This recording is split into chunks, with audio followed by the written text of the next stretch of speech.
Magandang araw sa lahat. Ito nga po pala ang topic natin ngayong araw ay kung paano gumawa ng hollow blocks. Una ay nagpa-deliver muna kami ng gagamiting buhangin. At dahil alas 3 na nga ng hapon ay pamameriendahin muna natin ng operator para siya ay may lakas din.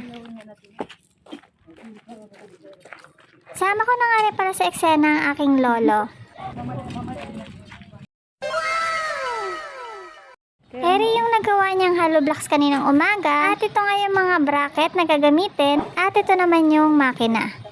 Ito na ulit yung panibagong batch na gagawa ng hollow block at dito po natin ipapakita kung paano po ito gawin. Sa una ay naghahalo po sila ng semento at buhangin. Pagkatapos haluin ng semento at yung buhangin ay babasain niya na po ito ng paunti-unti. Tapos naman ay ito ay hahalukayin at lalagyan ulit mamaya ng tubig.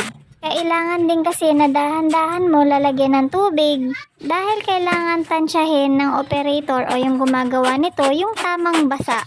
Tapos ito naman ulit yung pangalawang halo.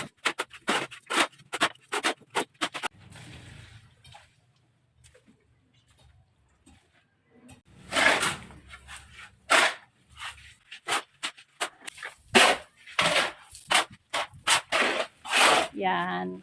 Okay.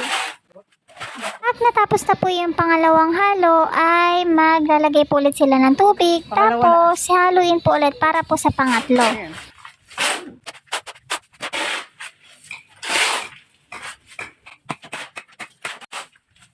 Dito na ipapakita ng operator kung paano niya isasalansan yung mga bracket na huhulma doon sa hollow block gamit ang makina. At pwede na po tayong gumawa ng hollow blocks. Ilang mga blocks ba yung ano yan?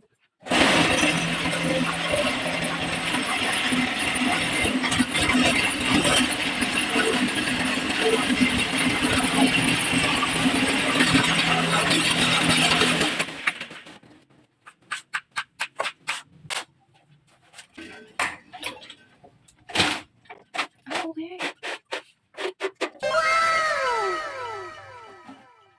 Eri na yung pangalawang batch na magagawa niya. Sa isang semento ay makakabuo siya ng mga 80 to 90 pieces po na hollow blocks. Pero depende po yan sa nagagawa ha.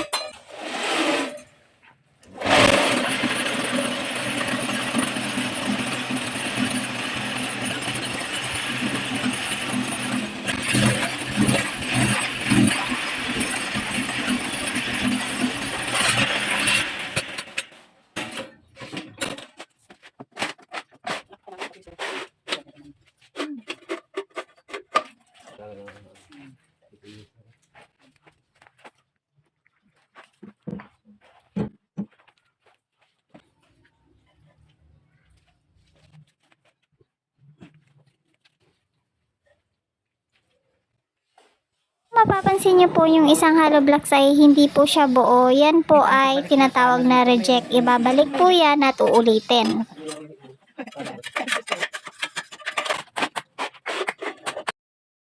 Ayun lamang po. Salamat. Thank you for watching.